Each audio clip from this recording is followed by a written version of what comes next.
حاجة مبروك للناجحين في الباك وألف مبروك للمتفوقين منهم، وإن شاء الله بالتوفيق في التوجيه الجامعي.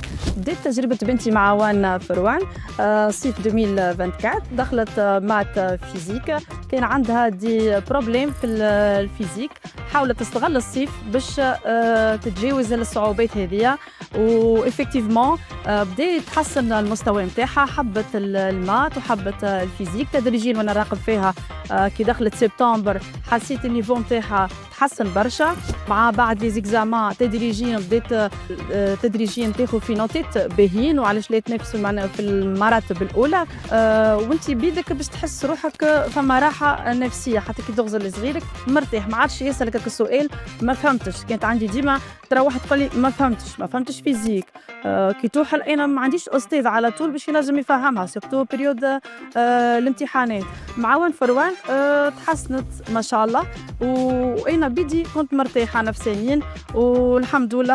هذا الكل يعني توج بالاخر في نجاح في الباك افيك مونسيون بيان، وخذيت نوت باهي في الفيزيك والحمد لله، رغم ان الدفوار جي صعيب. بالنسبه للتلاميذ 2026 برشا يقولوا لك الصيف للتفرهيد، الصيف للراحه، الصيف للنوم، الصيف للتبحيره في البحر.